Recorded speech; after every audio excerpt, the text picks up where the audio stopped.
Oke guys, selamat pagi semuanya. Ketemu lagi sama Miliarder Boy. Oke, langsung aja guys. Jadi hari ini kita khusus untuk tanya jawab tentang bisnis dan properti ya, khususnya bisnis, properti dan perbankan. Nah, ada beberapa pertanyaan yang teman-teman udah ikut di eh, mentoring aku di kelas bisnisnya aku. Kamu bisa langsung aja follow atau join di channel telegramnya aku ya guys, jangan lupa. Nah, biasanya aku taruh channel telegramku tuh di Instagram dan di TikTok, kamu bisa kepoin aja lewat di situ. Oke, kita langsung aja, nggak usah bertele-tele gitu ya, karena aku orangnya nggak suka bertele-tele. To the point gitu ya. Soal cewek juga gue to the point juga guys. Nah, langsung aja guys. Nah, ini yang pertama dari AP ya. Terima kasih atas kesempatannya saya bisa join di sini. Kebetulan teman saya hanya pegang proyek perumahan Kaflingan. Sekarang tinggal sisa 7 unit. Harganya kisaran 1,2 M di daerah Jakarta Timur. Saya disuruh untuk membantu pemasarannya di luar marketing mereka. Apa saja kiat-kiat agar saya bisa closing? Lokasi perumahan ini sangat strategis di dekat jalan tol dan banyak fasilitas lengkap. Saya newbie yang ingin terjun di dunia properti. Mohon kiat-kiatnya suhu. Saya rencana memasarkan melalui digital marketing. Mungkin ada nasihat lainnya, Bang. Oke. Makasih yang udah tanya ya. Jadi kalau misalnya teman-teman yang mau jual jadi marketing ya, sebenarnya kan itu yang paling penting mindset dulu, guys. Mindset jadi seorang marketing ya, mindset jadi seorang marketing. Di sini ada aku punya ininya ya. Sebentar. Jadi mindsetnya itu apa gitu ya. Nah, aku kasih tahu nih. Di sini sebenarnya sudah ada.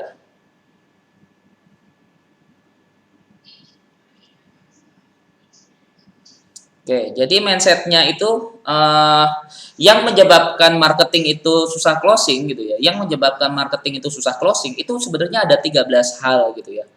Yang tergantung mindset ya. Setelah mindset baru kita bahas penjualannya gitu ya. Kita langsung aja. Jadi ada beberapa yang kenapa tuh orang susah jualan, entah itu bisnis apapun. Nah, yang pertama itu kamu tidak memiliki keyakinan, guys, yang benar pada diri sendiri dan produk. Ketika menjelaskan presentasi, klien kurang meyakinkan. Nah, dari kamu aja sebenarnya tuh ragu dengan produknya ini. Ini benar bisa dijual nggak? Padahal di sini sisa 7 unit. Harganya kisaran 1,2 M. Nah, kamu harus cek di situ tuh. Itu pasarannya berapa daerah sana? Kayak gitu ya. Jakarta Timur tuh berapa pasarannya? Kamu bisa cek aja di OLX, guys. Nah, kamu harus tahu medan-medannya di sana, di mana, dekat apa, terus juga lokasinya dekat Indomaret apa enggak, hal-hal positif. Jadi fokus kepada hal-hal positif yang ada di tempat itu, guys. Itu yang pertama poinnya. Yang kedua adalah tidak menetapkan target penjualan tinggi ketika bekerja di kantor yang terkadang kamu juga tidak membuat target ke dalam hidupmu. Pokoknya dalam 1 bulan ini aku harus closing. Gitu ya. Jadi kamu harus punya energi, guys. Ya, jadi kamu harus punya energi. Gimana caranya gue harus closing nih? Jadi harus semangat gitu ya. Ini harus semangat, energetik ibaratnya. Jadi seseorang yang sukses itu dibedakan dari seberapa dia berenergi gitu. Ya. Selanjutnya adalah jadi kamu tuh bangun jam 5. Lu kebiasaan nih orang nih ketika ketika ketika kerja ya guys. Ketika kerja itu bangunnya apa? Masuk jam 9, pulangnya jam 5 kayak gitu guys. Jadi kayak rutinitas gitu loh, kayak nggak ada tanggung jawabnya gitu ya. Jadi gue saranin lu harus kerja keras bahkan sampai malam lu sikat juga. Yang ketiga adalah kamu tuh kurang pengen jadi kaya gitu ya. Kamu tuh kurang pengen jadi kaya guys. Itu yang menyebabkan sebenarnya lu tidak bisa closing. Seberapa besar lu pengen kaya gitu ya. Berarti menentukan seberapa kepengen lu closing. Berarti lu ketika pengen kaya lu akan kerja keras mati-matian bahkan 24 jam itu kurang guys. Itu yang gua rasain ya. Selanjutnya, lu tuh tidak memiliki strategi ya. Tidak memiliki strategi action 1000% yang terbukti sukses sebenarnya. Ya, yang terbukti sukses. Sebenarnya ada 13 hal yang sebenarnya lu harus tahu.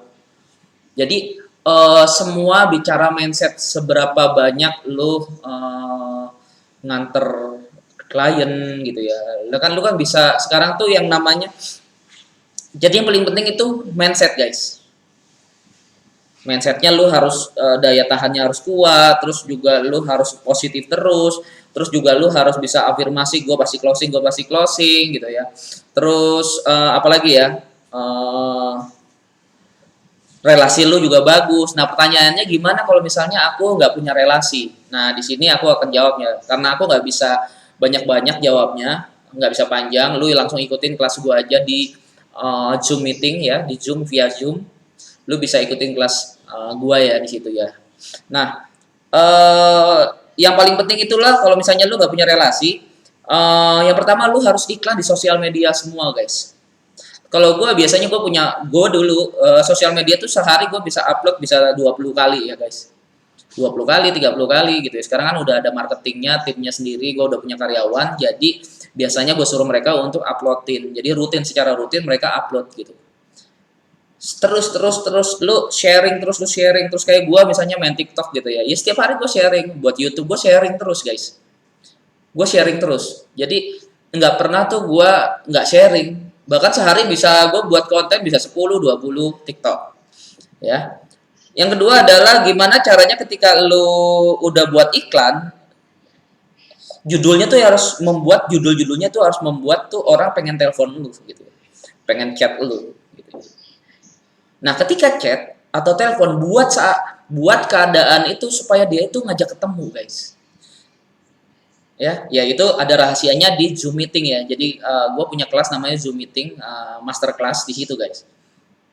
Nah, pas ketika ketemu, nah gimana caranya lu harus tutup target closing gitu ya. Lu harus closingin itu. Ketika ketemu lu harus closing saat itu juga mungkin. Ya, ketika ketemu langsung closing. Tapi semua ini ya itu dasar-dasarnya ya. Kalau misalnya lu informasi lebih lanjut, ya lu ikut aja kelas gua kayak gitu ya. Jadi yang pertama iklan, telepon, ketemu, closing. Jadi gue pernah tuh ketika presentasi, ya kan presentasi, gue iklan, ketemu, telepon, ketemu, besok lihat lokasi, lusa udah transaksi di notaris, guys. Ya, kayak gitu. Oke ya, semoga menjawab ya, buat teman-teman, semoga menjawab. Kita lanjut lagi, pertanyaan kedua. Gue nggak bisa banyak-banyak. Bang, mau tanya, ada ruko di Medan dari appraisal senilai 1,2 M, saya ditawari 500 juta. Tambah biaya pengosongan, balik nama, PBB, perkiraan 100 juta. Cuman saya masih bertahan di harga 400 juta. Ini ruko dari nasabah yang macet, cuman menuntut orang bank, diusahakan agar tidak melalui legal. Kira-kira harganya udah cuan belum? Kalau 500 juta. Oke, gua jawab, guys. Oke, buat kamu, ini kan pertanyaannya memang sungguh sangat riskan ya, guys. Karena ini barangnya dari bank. Yang paling penting itu bukan masalah nilainya murah apa enggak gitu ya.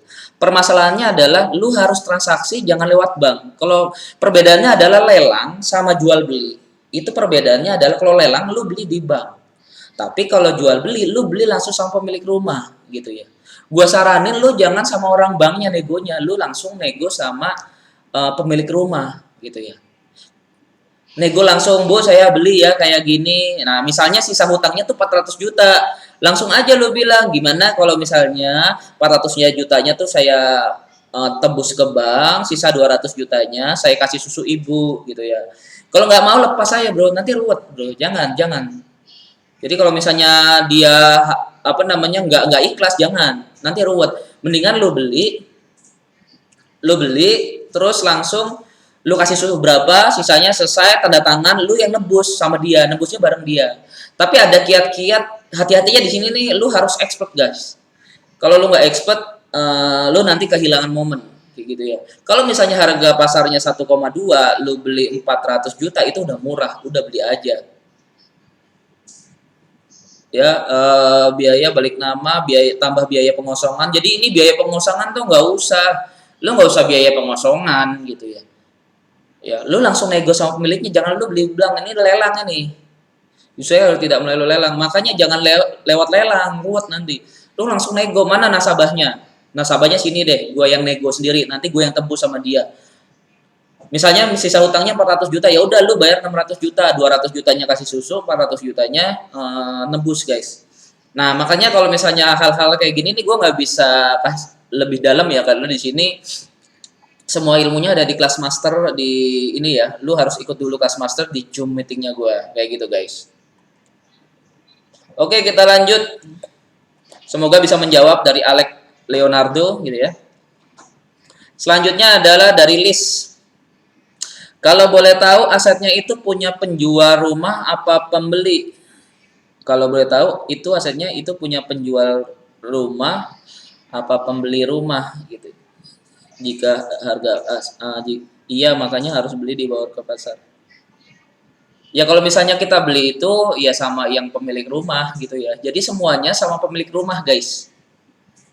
Ya gua kasih tahu ya sama teman-teman ya. Semuanya yang lu beli itu harus sama pemilik rumah. Jangan boleh lewat perantara apa ini. Jadi nanti transaksi lu harus ketemu sama pemilik yang ada di sertifikat. Ya, itu. Jadi kalau misalnya transaksi nggak ada, misalnya sertifikat namanya ABC gitu ya. Terus ternyata yang datang beda gitu ya. Di KTP-nya beda, nggak usah. Jadi harus sama yang ada di atas nama sertifikat. Kayak gitu ya. Yang tanda tangan, salaman, terus habis foto semuanya di foto, video segala macam, salaman, terus senyum apa segala macam itu harus bukti otentik kalau lu udah beli guys. Jadi itu yang harus diperhatikan ya. Oke, jadi kalau misalnya lo bingung buat teman-teman yang di YouTube mau ikut Telegram gratis, grup Telegram gratis, lo langsung aja di sini ya guys, di Telegramnya ini alamatnya. Ya, di sini guys. Oke, paham ya? Oke, selanjutnya nawar kos-kosan, Pak, agar harganya dikurangin. Oke, sekarang gue jawab ya. Gimana caranya nawar kos-kosan itu harganya bisa dikurangin? Sebenarnya kalau misalnya negosiasi, lu harus kalau lu punya uang cash enak guys. Tapi kalau misalnya KPR susah gitu ya. Tapi kalau misalnya negosiasi, ini kita bicara dengan tentang negosiasi. Kalau misalnya lu negosiasi itu nggak bisa dalam waktu 1 minggu, 2 minggu gitu, enggak. Kalau lu mau di bawah harga pasar, lu harus tahu nih cek harga pasarnya berapa, ada data pembandingnya di area situ berapa. Lu tanya tuh di situ kan ada yang dijual berapa. Kadang di OLX samping-sampingnya itu berapa. Lu telepon harga pasarnya berapa. Itu kurang lebih bisa 3 sampai 10 aset dari situ lu tanya. Terus lu tawar. Nah, cara nawarnya juga nggak sembarangan, lu juga harus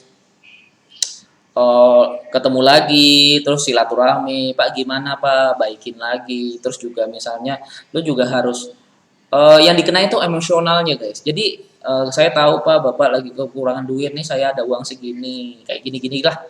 Yang dikenain tuh investasi emosinya. Nah, itu ada di kelas gua. Jadi di kelas Zoom ya, Zoom meeting. Oke, semoga menjawab ya guys.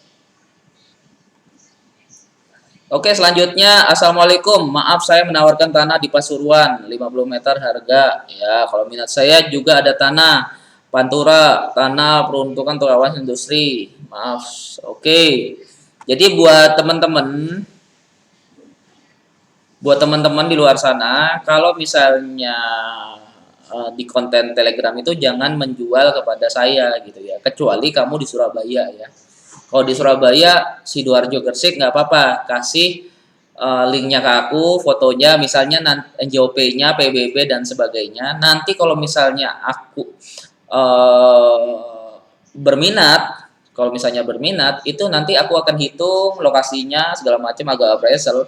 Itu kurang lebih aku bisa maksimal beli sekitar 50% sampai 60%. Jadi contoh kalau misalnya aku misalnya tuh gue lihat cek harga pasarnya ternyata 1 M ya, aku paling maksimal beli 500 sampai 600 juta.